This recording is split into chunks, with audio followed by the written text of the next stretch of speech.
Existem muitas culturas e crenças diferentes no nosso planeta. Cada um tem seu próprio costume de celebrar, honrar e se conectar com aquilo que consideram sagrado. Alguns desses costumes podem parecer muito estranhos ou até assustadores para nós, mas são parte da identidade e da história de muitos povos. E no vídeo de hoje eu vou te mostrar os rituais mais curiosos e impressionantes que existem ao redor do mundo e que talvez você nunca tenha visto ou imaginado antes. E não se esqueça de se inscrever no nosso canal e ativar as notificações, para você não perder os próximos vídeos e nos incentivar a continuar criando conteúdos como este. Dança com mortos em Madagascar. Em Madagascar, um país insular na costa sudeste da África, a morte não é motivo de tristeza, mas de celebração. A cada 7 anos, os malgaches realizam um ritual chamado Farmadhana, que significa virar os ossos. Eles abrem os mausoléus onde seus parentes falecidos estão enterrados e tiram seus corpos mumificados para dançar com eles. Isso mesmo, eles dançam com os mortos. Mas por quê? Os malgaches acreditam que o espírito de uma pessoa só passa para o outro mundo depois que seu corpo se decompõe completamente. Enquanto isso não acontece, eles devem honrar e respeitar seus ancestrais, mantendo-os limpos e bem vestidos. Por isso, eles enrolam os cadáveres em tecidos de seda novos e coloridos e os levam para uma festa que dura vários dias. A Farmadhana é uma ocasião alegre e festiva, onde as pessoas se reúnem para comer, beber, cantar e dançar. Eles carregam os corpos dos mortos nos ombros e os balançam ao ritmo da música. Eles também conversam com eles, contando as novidades da família e pedindo bênçãos e proteção. Mas existem algumas regras que devem ser seguidas. O ritual só pode ser feito em dias secos e às quartas-feiras. É proibido chorar ou lamentar pelos mortos, e é proibido pronunciar o nome dos falecidos durante a cerimônia. Depois de se divertirem bastante, os malgaches devolvem os corpos para os mausoléus e os colocam em novas posições. Eles acreditam que assim, eles renovam os laços com seus antepassados e garantem a harmonia entre os vivos e os mortos. Mas a Farmadhana não é um evento raro. Pode ser que no dia seguinte, outra família esteja fazendo o mesmo ritual na vizinhança. Lançamento de bebês na Índia. Você já se perguntou o que os pais fazem para garantir a felicidade e a saúde de seus filhos? Alguns dão presentes, outros fazem promessas, mas alguns fazem algo muito mais radical. Eles jogam seus bebês de um templo. Isso mesmo, você não ouviu errado. Essa é uma das tradições mais bizarras e perigosas que existem na Índia. Um país cheio de cores, religiões e costumes surpreendentes. Em algumas aldeias no estado de Karnataka, no sul da Índia, os hindus realizam um ritual chamado lançamento de bebês. Eles acreditam que se jogarem seus filhos recém-nascidos de uma altura de cerca de 15 metros e eles caírem em uma lona sem se machucar, isso significa que eles receberão a bênção dos deuses. Assim, eles garantem que as crianças terão uma vida longa, feliz e próspera, e que os pais também serão abençoados com saúde e riqueza. O ritual acontece uma vez por ano, geralmente em dezembro ou janeiro. Os pais levam seus bebês para um templo dedicado a um deus local e os entregam a um sacerdote. O sacerdote sobe até o telhado do templo e faz uma oração. Depois ele segura o bebê pelas pernas e pelos braços e o lança no ar. Lá embaixo, um grupo de homens segura uma lona esticada para amortecer a queda. Eles pegam o bebê com cuidado e o devolvem aos pais, que ficam aliviados e felizes.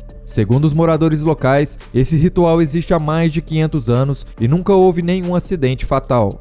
Eles afirmam que é uma questão de fé e tradição e que não há nada de errado em fazer isso. Mas nem todo mundo concorda com essa prática. Muitas pessoas consideram esse ritual cruel, perigoso e abusivo. Eles dizem que os bebês sofrem traumas físicos e psicológicos ao serem jogados assim, e que isso pode causar danos permanentes à sua saúde. Por isso, eles pedem às autoridades que proíbam esse ritual e punam os responsáveis. Mas até agora, nada foi feito para impedir esse costume.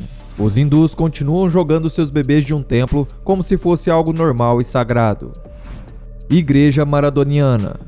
Você é fã de futebol? Se sim, provavelmente admira algum jogador que faz mágica com a bola nos pés. Mas você já pensou em transformar esse jogador em um deus? Pois é isso que alguns fãs do argentino Diego Maradona fizeram. Eles criaram uma religião inteira baseada na vida e na obra do craque.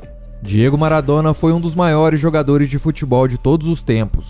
Ele levou a Argentina a 2 títulos mundiais em 1978 e 1986 e encantou o mundo com sua habilidade, personalidade e suas polêmicas. Ele era idolatrado por milhões de pessoas, mas alguns levaram essa admiração a outro nível. Em 1998, um grupo de amigos argentinos decidiu fundar uma religião dedicada a Maradona. Eles chamaram de Igreja Maradoniana e começaram a espalhar sua fé pela internet. A Igreja Maradoniana tem sua própria Bíblia, que é a biografia do Maradona escrita por ele mesmo. Ela conta a história do jogador desde seu nascimento até a sua consagração como ídolo mundial. A igreja também tem seus próprios mandamentos, que são regras de condutas para os fiéis. Alguns deles são: ame o futebol acima de tudo, proclame o amor incondicional por Diego e a beleza do futebol, fale sobre os milagres de Diego por todo mundo, faça do nome de Diego seu segundo nome e dê ao seu primeiro filho o nome de Diego. A Igreja Maradoniana celebra apenas 2 feriados, o Natal e a Páscoa. O Natal é no dia 30 de outubro, que é o aniversário de Maradona. Nesse dia, os fiéis se reúnem para cantar parabéns e homenagear o ídolo. A Páscoa é no dia 22 de junho, que é o dia em que Maradona marcou 2 gols históricos contra a Inglaterra na Copa do Mundo de 1986. Um deles foi com a mão, que ele chamou de a mão de Deus. O outro foi driblando toda a defesa inglesa, que ele chamou de o gol do século. Nesse dia, os fiéis assistem ao jogo novamente e celebram a vitória da Argentina. Até hoje, mais de 150 mil pessoas já se tornaram membros da Igreja Maradoniana e o número não para de crescer. Ritual das tocandiras. Você já ouviu falar das formigas tocandiras ou formigas bala? Esses insetos têm esse nome porque sua picada é tão dolorosa quanto levar um tiro. Agora imagine colocar as mãos em luvas cheias dessas formigas e dançar por 10 minutos enquanto elas te picam sem parar. Parece loucura, não é mesmo? Mas é exatamente isso que alguns jovens indígenas no sul da África fazem para se tornarem homens. Essas formigas têm cerca de 2 centímetros de comprimento e possuem mandíbulas poderosas que injetam um veneno neurotóxico nas suas vítimas. Esse veneno causa uma dor intensa, inchaço, febre e até convulsões. Algumas pessoas chegam a desmaiar ou entrar em choque por causa da picada. Mas para algumas tribos indígenas, como o Sateré-Maué do Brasil e os Mofugudur do Camarões, essas formigas são parte de um ritual sagrado que marca a transição da infância para a vida adulta. Os jovens que querem se tornar guerreiros e ganhar o respeito dos seus ancestrais e da sua comunidade devem enfrentar esse desafio extremo. O ritual começa com a captura das formigas tocandiras, que são colocadas em um recipiente com folhas de coca para deixá-las mais agitadas e agressivas. Depois, as formigas são costuradas nas luvas feitas de folhas de palmeira, com as mandíbulas voltadas para dentro. As luvas são então colocadas nas mãos dos jovens, que devem dançar ao som de tambores e cantos por 10 minutos. Durante esse tempo, eles recebem centenas de picadas que causam uma dor insuportável. Mas o sofrimento não acaba aí. Depois de tirar as luvas, as mãos dos jovens ficam inchadas e paralisadas por um dia inteiro. Eles não conseguem nem segurar um copo d'água ou comer sozinhos. E o pior, eles têm que repetir esse ritual 20 vezes para se tornarem verdadeiros homens. Você teria coragem de passar por isso? Pois saiba que alguns turistas curiosos já se aventuraram nesse rito e se arrependeram amargamente. Obesidade forçada na Mauritânia. Nos dias de hoje, muitos de nós buscamos um corpo magro e em forma, seguindo dietas e exercícios rígidos. Mas você sabia que existem países onde a obesidade é considerada um padrão de beleza? Um desses países é a Mauritânia, um país africano que fica no canto noroeste do continente, em uma das regiões mais áridas do deserto do Saara. Neste país, as meninas são alimentadas à força com alimentos supercalóricos desde pequenas, para ganharem peso o mais rápido possível e serem bem-sucedidas em seus casamentos. Esse ritual incomum é chamado de gavage. Tudo isso é determinado pelo gosto específico dos homens mauritanos. Nas áreas locais, acredita-se que quanto mais a esposa for obesa, mais espaço ela ocupa no coração do homem. E se você for magra, provavelmente está doente ou não teve sucesso em seu casamento. Lá é comum procurarem casamentos para crianças desde muito jovens, e por isso eles começam a engordar a futura esposa de alguém a partir dos 4 anos de idade. As crianças são alimentadas à força dia e noite. Se os pais não conseguem lidar com isso, eles podem enviar a criança para uma fazenda especial onde mulheres experientes cuidarão dela. O estado ideal é quando uma menina de 12 anos atinge o peso entre 80 e 90 quilos. Mas essa tradição não é apenas uma questão de estética, ela também envolve questões culturais, históricas e sociais. A Mauritânia foi o último país a abolir a escravidão em 1999. O país aprovou uma lei em 1981, mas a sua punição como crime ocorreu apenas em 2007, após uma forte pressão internacional. Ainda assim, a prática da escravidão está profundamente enraizada na cultura mourisca. Nesse contexto, ser obesa pode ser uma forma de resistência das mulheres contra a opressão dos homens e da sociedade. Além disso, ser obesa pode ser um símbolo da riqueza de um homem e prova que ele tem dinheiro suficiente para alimentar sua esposa generosamente. No entanto, essa tradição também traz muitos riscos para a saúde das mulheres e das meninas que são submetidas ao gavage. Elas podem desenvolver problemas como diabetes, hipertensão, doenças cardíacas e respiratórias. Além disso, elas podem sofrer violência física e psicológica por parte das pessoas que as alimentam à força ou por parte dos maridos que as rejeitam se elas não atingirem um peso desejado. Muitas delas não têm acesso à educação ou autonomia sobre os seus próprios corpos e vidas. O Festival do Pênis de Madeira no Japão. Que tal uma viagem ao país do sol nascente? O Japão tem muitas tradições e festivais que podem surpreender qualquer um.